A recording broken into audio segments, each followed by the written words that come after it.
Thanks so much for coming today, Elizabeth, to talk about feminist research methods and how useful they are in terms of our work in gerontology. What we really wanted to do, was to pick up some of the brilliant themes that came out in the symposium that we had here at the BSG conference yesterday, which was about this idea of situated knowledge, which is absolutely key to feminist thinking.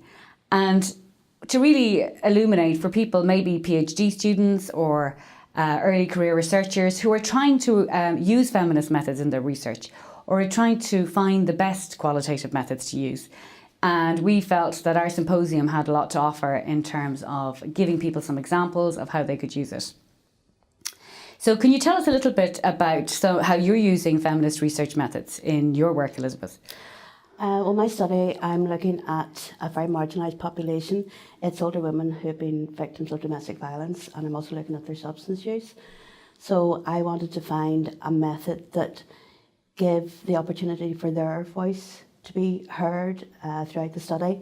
And for me, feminist methodology was the obvious choice, because it gives a forum where women's voices are privileged. Well, and also it's really interesting at the moment because, of course, feminists since the 1970s have used their methods in gerontology. But what's really interesting now is that the number of women who are older has reached a critical mass. Over 75% of people who are over 80 are female. And the other reason it's so interesting is because, of course, that baby boom generation who were the second wave feminists, they themselves are ageing. So they now have lived experience of ageing, and they're writing fantastic books that talk about the intersection between the experiences of sexism and ageism, and how that really makes it extremely difficult when you reach later life, and how so many older women are invisible. And wasn't that a theme that was really important in your research, was kind of making visible women who really hadn't a voice? It was. The women I spoke to, I mean, they're triply disadvantaged by being female. They disappear from our societies as they age. And then these women are abused. So being a victim of domestic abuse is still seen as very, very stigmatising. So a lot of these women didn't talk about their experiences. And then if you add on the extra layer of substance use, again, these women just virtually disappeared from our society. We know they're out there, and one of the issues I had with my study was actually getting women to come and get involved in the study, but I got some amazing data, and the importance for me is that their voice now, hopefully, if I do justice to them, will be heard to a wider audience. So what kind of things did they tell you? It was really interesting. I used a methodology called BNIM. For me, it was What does BNIM mean? It's BNIM, Biographical Narrative Interview Method. It was developed by Tom Vengraff, and it's a very unusual process, but at the start of it, you just ask one single narrative-inducing question. So this meant at this stage, the women they had control over the situation. They could start wherever they wanted in their story. They could finish wherever they wanted. They could talk about literally anything. What I found really interesting was at the start, all the women I spoke to had gone through Women's Aid, and it's almost as if their story was rehearsed. If they'd been abused as children, they started off there. If they'd been abused just as an adult, they started there. And they told me more or less what they thought I wanted to hear. And it really did sound as if they told the story several times. But whenever they finished, then I explained to them before that I wouldn't ask any further questions. And you could see them starting to maybe think wider. And they told me so many things that a couple of women said they've told me stuff that they hadn't actually told anybody else before. And I think that's where the feminist methodology was great, because it gives them the opportunity, it gives them the space, the freedom to talk out. Because you weren't making any assumptions about their capacity, and you were kind of setting it up to be a situation where they could have the space to kind of stumble through their thoughts to get to the point where they could say what they actually thought of the situation. Yeah. And one of the things that's most powerful about feminist methods is how we change power relations and how we pass them round, and how we really reject this hierarchical way that, say, the researcher comes in and tells has a very strict list of questions, and and ask people to tell them exactly what they think. And I thought was so interesting from what you're talking about there was the role of women's aid too, because one of the key feminist principles, of course, is that the personal is political. So these women are being abused in a private, in the domestic sphere, so it's completely private.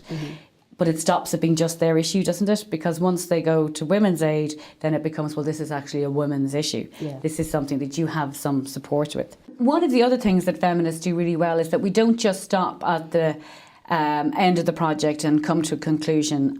What we want to do then is kind of move it forward and take some kind of action. Because the basic thing with feminism is, of course, that it is an activist project. And one of the most powerful things that has come out from those ageing baby boomers, those ageing feminists, is people like Margaret Morgenthau-Goulette, who's argued that actually what we need is an anti-decline movement. And that's really like the gender politics movement, in the sense that we say we need an anti-sexism movement, we needed to say sex discrimination was wrong, and now we need to say assuming people are declining and assuming decrepitude is really needs to be countered, and we need to have the language and the methods that are going to stand up to policymakers. So how are you going to tell those women's stories in terms of an action element? Well, I mean, there has been critiques of feminist methodologies because they usually are highly qualitative and they're small scale because of that.